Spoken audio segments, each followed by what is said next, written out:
and we'll bring you an interview in this hour, particularly speaking about the Spar Proteas. Now, they wrapped up a clean sweep, or a whitewash as we like to call it, against Malawi with a 69-27 victory over their African rivals in the final test between the two nations at the Ellis Park Arena. Now, this was coach Jenny van Dyk's first outing at home as the Proteas coach, and it was a winning start for the hosts. Now, to talk about this, I've roped in three powerhouses when it comes to women's sports in South Africa. We've got the Deputy Minister of the Department of Sport, Arts and Culture, Ms. Mabe, Netball South Africa President Cecilia, as well as a Spar PR Communications and Sponsorship Manager Mpudi. A good morning, ladies. A very green morning, I see. Thank you for joining us this morning. Thank you for having us. Yeah, good morning. Good morning.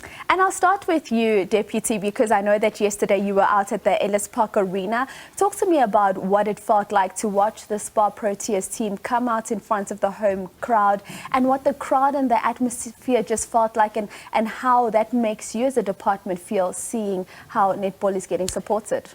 You know, the reason why I woke up at 4 and accepted this interview is because the girls made us proud yesterday, and they never disappoint. Of course, we need to congratulate the leadership of Netball South Africa, and you know, it's a very committed team, young people who are hungry for success, and I think with them South Africa definitely will be brought back into the map. Indeed. And we speak about South Africa being brought back into the map. This was the first international outing for coach Jenny van Dyk, as well as Mpudi. President, from your point of view, I mean, we spoke about how it was a lot of new pieces coming into the fore for this Netball South Africa team and the Proteas. Look, for the first time, we believed in our South African coaches. I mean, Noma took over in 2017. We all know what happened. In 2015, I mean, we all know what happened after that. And then we had to bring her back. And then now we said, you know what, come what may, this is going to be a South African showpiece. We appointed Coach Jenny. Nobody can question her credibility and what she has brought into netball. 5-time champion of the Telkom Netball League. We brought in Coach Mpudi. Nobody can dispute the kind of coach and the caliber of a coach we have in here. Won the Varsity Cup, won the USA, you know, won a lot of things that, you know, that went with university level. And then we brought in Kanyisa. Kanyisa, little do people know that she was the captain of the baby Proteas. So she continues, you know, and it's something that we want to say to people. We don't throw away our players. That leadership that she showed at the baby Proteas, she's now a captain in the senior team. And, you know, it was for the first time that all of them take court. I mean, Anerith, it was her first debut in this whole, you know, tournament. And some of them, it was for the first time they played Malawi. They didn't know what to expect from Malawi. So it was a good one, considering that since they were appointed, all of them, none of them have been given an opportunity to showcase. And we said, how best than to do it at home? Absolutely, and it was beautiful. Now, Mpudi, we spoke to you last week at the Ellis Park Arena. We got an opportunity to see the girls training, but it was also an important one for you as a brand, because you were launching something that you are hoping will aid women in sport. You were launching the End Period Poverty campaign. Tell me more about how this was received out at the Ellis Park Arena and how the people have been getting involved in backing you. Thank you, Vutsi. It was a beautiful campaign so far, I can tell you. The girls came on board. The Spar Proteas were excited to be part of this campaign. They did a video for us where they showed their commitment and called on the South Africans to really come on board and assist in terms of donation of sanitary towels. And from our side as well, through our SMS line, the WhatsApp campaign is that you have an opportunity to also contribute towards period poverty by donating sanitary towels, which are available at Spar for cheaper price of R6. It's 8 of them inside the packet, and they only cost R6. So to try and assist our girls and women in terms of period poverty, we all know that it's not all about the ball in the court. It takes the mental health, the humiliation, the stigma that goes behind you being a woman who's playing. So period poverty, by its nature, has the ability and characteristics to actually disturb the progress of women. more so those that are playing actively in sport. So that is why as a brand we decided we need to meet our women halfway. We need to try and keep young girls in schools. So hence this campaign. What a great opportunity to actually partner with a woman who's in sport to showcase that yes, it is possible that you can be a talent, you can be an athlete, and you are on court, but you're on your period. And there's lack of resources. We're not even talking affordability. It's just a lack of resources. Lack of resource. We're talking affordability. It's known everywhere. We are told through the research that 7 million women actually in the country are without access to sanitary towels. So as a brand, the mental health of our customers is very important, not only for people that we are sponsoring and supporting, but it's very nice to see a happy customer in shop, so that at the end of the day, everybody can be an active participant in the economical sector of this country by addressing issues of their mental health. And I want to bring DM into the conversation now, because for some of our viewers sitting at home, they're saying end period poverty, it's such a great campaign, but a lot of people are also sitting at home and saying, should sanitary towels not be given to young girls at school for free to be able to go to school? 30% of girls can't go to school when they're on their period because they just don't have the necessary menstrual products. Some can't participate in sports. Some women can't go to work. Let's speak to what government is doing at this moment. You know, as government, we spent almost $500 million in terms of supporting sanitary towels programs. And that money gets transferred to provincial governments.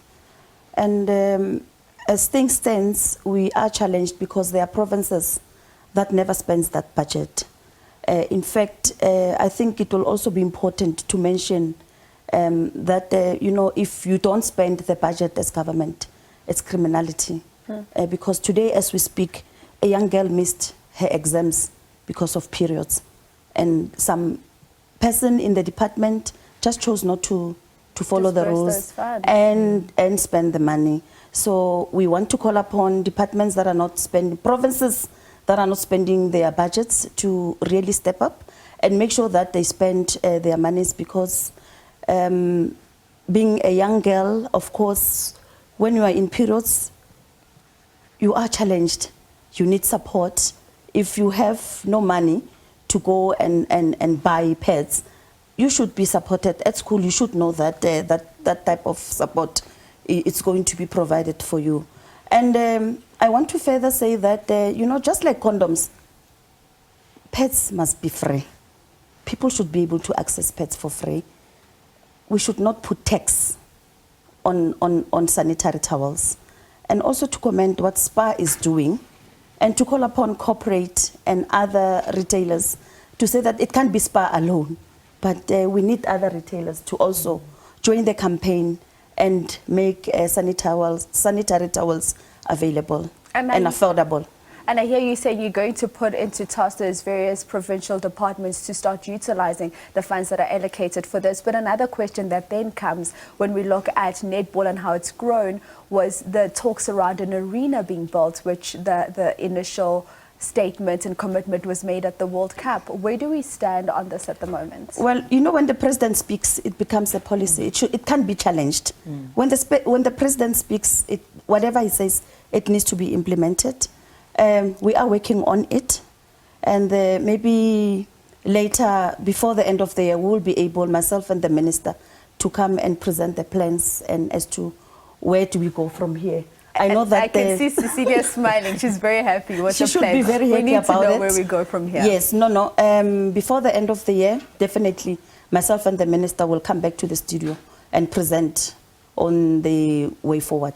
All right, I love that. Cecilia, as I wrap up with you, I've literally got about 30 seconds remaining, but let's talk to what the future is looking like for the Spar Proteas and Netball South Africa moving forward. We know that in December we've got the national champs that will be happening, and of course we're building up to Gibraltar for the Youth World Cup for 2025.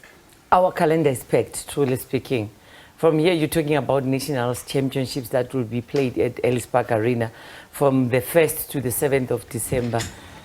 From the 6th to the 14th, the Spar Proteas will be in Namibia playing the Africa Cup. And then they go to Jamaica in January, and then from Jamaica they move in February, they go to England. And then when they go to Jamaica, they go with the baby Spar Proteas to prepare the young ones to go to Gibraltar in 2025 in at the Netball Youth Cup that will be played there. So we've got a very packed calendar for both of them. And as we speak, you know that the Fast 5 team left yesterday in the evening. They couldn't even see the finals. Both the females and the males, they left to go to New Zealand to go and play Fast 5. Some of the 4 girls that were playing in the Spar Proteas will be joining them, with them, and then I'll be joining them soon too. Thank you so much. I love the progressive conversation we've had here. Not only just speaking to looking at the international netball series that took place against Malawi, but also looking to the future in terms of what it's looking like and what we're building towards. So thank you so much. Mpudi Mabane joining us here this morning, Deputy Minister of Peace Mabe, as well as the President of Netball South Africa, Cecilia, Molokwane, speaking all things netball. And of course, next up is the national champs, and then the senior team goes out into Namibia for the African tournament, where we will actually get another opportunity to see how we fare against some of the other African teams.